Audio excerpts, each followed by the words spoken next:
ရဟိုအားလုံးပဲမင်္ဂလာပါချယ်ရီမိုင်သိန်းဘလော့ကနေကြိုဆိုလိုက်ပါတယ်ဒီနေ့ကတော့ချယ်ရီကညာသိန်းသွားမှာဖြစ်ပေမဲ့ဖမ်လီမတ်မှာပတ်ဆက်ချီရီယာရှိရနဲ့တငယ်ချင်းနဲ့အတူတူသွားခဲ့ပါတယ်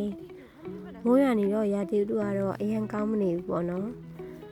သွားနေတဲ့လမ်းတစ်လျှောက်မှာလည်းချယ်ရီပန်းတွေကပွင့်နေတာနဲ့ဓာတ်ပုံရိုက်ခဲ့ပါတယ်ပုံမှန်ဆိုရင်တော့ဂျပန်မှာချယ်ရီပန်းရာသီကအခုချိန်ဆိုရင်တော့ပြီးသွားပြီဆိုပေမဲ့ချယ်ရီဘက်ကအမြဲတမ်းအေးနေတာဖြစ်တဲ့အတွက်ကြောင့်အမြဲတမ်းရောက်ကြပါတယ်ဖမီမကိုရောက်တော့ပတ်ဆက်ချီပြတာနဲ့မိုးရမ်းကြီးလာတာနဲ့ခဏလောက်မိုးခွေးနဲ့ပေါက်စီဝယ်စားပြခဲ့ပါတယ်မြန်မာမှာဆိုရင်တော့ပေါက်စီဆိုင်ရဲ့အခြေအမြဲတမ်းထည့်ပြီးစားပြီးပေမဲ့ဂျပန်မှာအခြေမပါတဲ့အတွက်ကြောင့်အဲ့ရတာတစ်ခုခုလိုနေတယ်လို့တော့ခံစားရပါတယ်ပေါက်စီရဲ့မုံသားအရန်နုညံ့ပြီးတော့အဲမှာလည်းအသားကြီးအများကြီးပါတဲ့အတွက်ကြောင့်ချယ်ရီကတော့တော်တော်လေးတော့အရသာရှိခဲ့ပါတယ်တငယ်ချင်းနဲ့အတူတူပေါက်စီဆိုင်နဲ့မိုးတိတ်တဲ့အထိအမီနမှာပဲထိုင်းဆောင်ခဲ့ပါတယ်မိုးတိတ်ကတော့အပြန်ကြတော့ကုန်းတိုက်မှာခဏလောက်ဈေးဝင်ဝယ်လာခဲ့ပါတယ်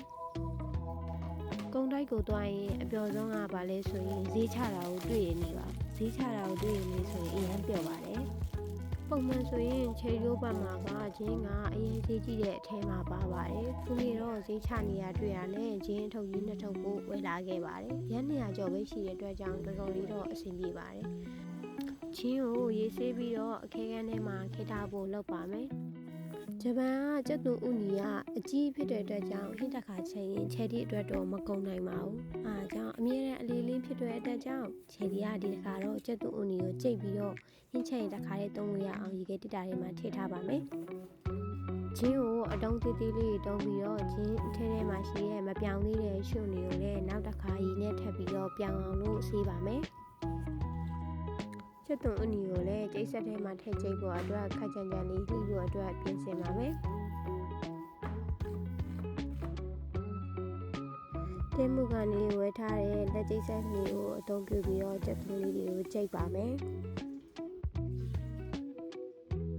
ကျက်သွန်ကျိတ်ဖို့ဆိုရင်တော့အားရှိမှရပါမယ်တော်တော်လေးအားသုံးရပါတယ်ထောင်းရံမျိုးစုံမရှိတဲ့အတွက်ကြောင့်ချယ်ရီပြတော့ဒီကျိတ်ပုံလေးကတော်တော်လေးတော့အဆင်ပြေပါတယ်ပရက်တွေဆိုရင်ဟင်းချက်ဖို့ပြင်ဆင်ရတာနဲ့ဟင်းချက်ရတာကချယ်ရီအတွက်တော့ပင်ပန်းတယ်လို့မခံစားရပါဘူးချက်သွန်တစ်လုံးကိုကျိတ်လိုက်တာတပတ်စာလောက်တော့စားလို့တော့ရပါတယ်အခဲခန်းထဲမှာထည့်မှဖြစ်တဲ့အတွက်ကြောင့်ချက်သွန်လေးတွေကိုအတုံးပုံစံလေးတုံးပြီးတော့အခဲခန်းထဲကိုထည့်ဖို့လုပ်ပါမယ်